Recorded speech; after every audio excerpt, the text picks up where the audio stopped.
Now we've talked about the first 6 steps of how you build a startup from idea to exit. Let's take those first 4 steps all the way through growth and let's break those down even more to give you a clearer expectation of what takes place as you get from idea to raising some real serious capital to actually grow and scale and do all these amazing things. So, step one, ideation and clarification. That comes down to a very simple thing. Can you explain your idea to me and can you explain it concisely? There are so many founders that have these amazing ideas in their head, and then I go, tell me about it.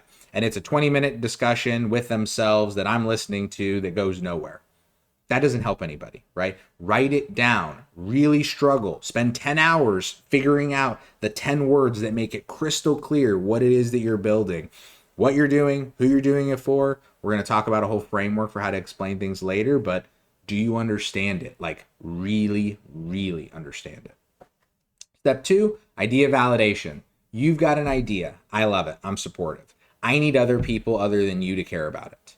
I need you to go confirm externally that ideally strangers, because strangers don't care if they're mean or nice to you, right? So if they give you good feedback, that's great. That's more trusting.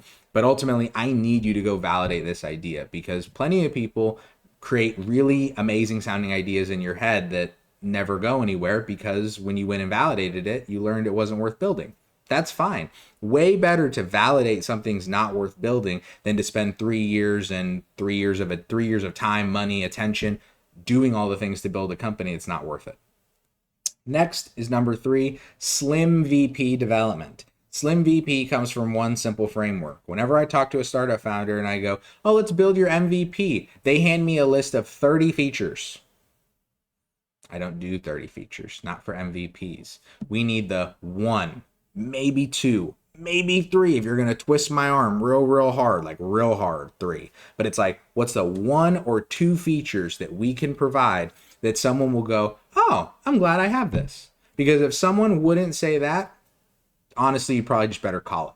Because someone needs to get value. They need to be able to go, oh, this is worthwhile. And don't downplay what someone finds valuable. All of us have been impressed by picking up a pen that writes good. So clearly the bar for impressive isn't that high.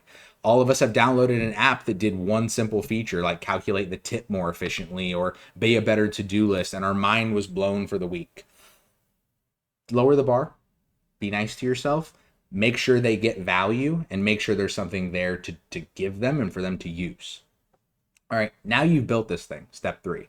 Then you go validate that it's worth it. Again, we validate at every stage. Why?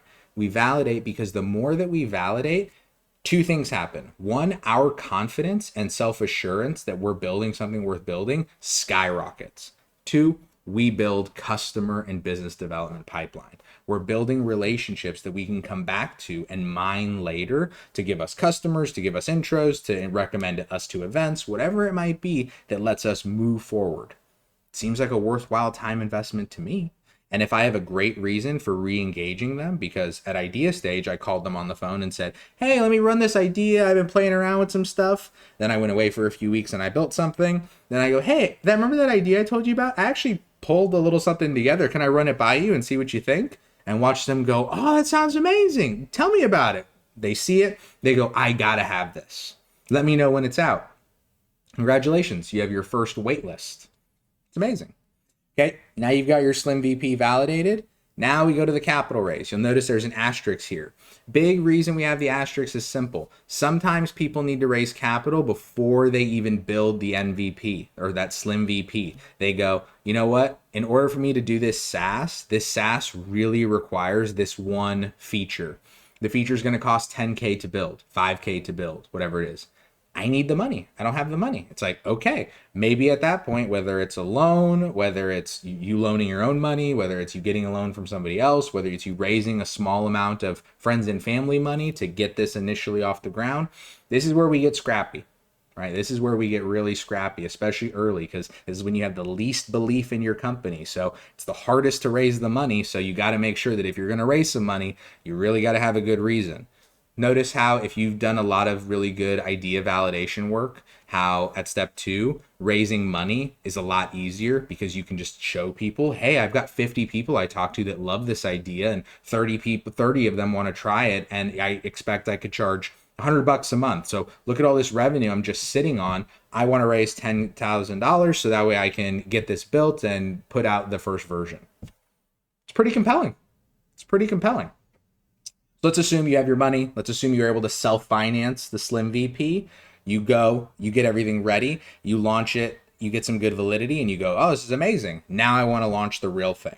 Well, let's say you have to go raise some capital, a pre-seed raise, a seed raise. Again, we'll talk more about what these mean later, but an early stage pre-product or early product stage raise. You go raise the money, you reinvest in that Slim VP, you add the 1, 2, 3, 4, 5 features that I didn't allow you to add before that are really valuable. You build in. Again, we're not building this massive decade-long product. We're building the core things they need. I only let you put 1. Now I'm letting you put the 2, 3, 4, 5, right?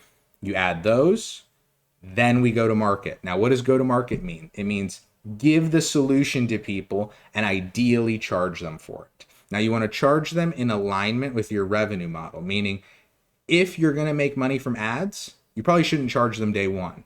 If you're going to charge a subscription fee, you should charge a subscription fee day one, but don't be afraid to charge a very low fee, because the difference between someone not paying and paying from a how much do they love it or believe in it, monumentally different, worlds apart. So if you can get them to open up their wallet, by all means do. Now, after you've gone to market, what happens? That's when you grow. Once you have a product that's been validated, that's been thoroughly thought through, been validated, been tested, been supported with capital, been added on, and then been put in the market so that friends and strangers and people all over potentially the world, or at least the state or the country or the city or wherever you're launching, can use, congrats, you're now in the market and you can grow. If you're getting demand, which fingers crossed that you are, but if you're getting demand, that's when we start leaning towards step 8. That, okay, how do we turn this demand into, like, really gas it up, go from level 1 to level 100? But until we see that level 1, level 2, level 3, we see those customers want it, love it, start to rave about it. There's no point in looking too far into the future. We got to focus on what we're doing right here, which is building small products or focused products with focused features that deliver a lot of value to a core audience that wants it. That's step 1 through 7. If everything is done well and it works, that's when we hit step 8 to really push this thing out there and get everything to grow.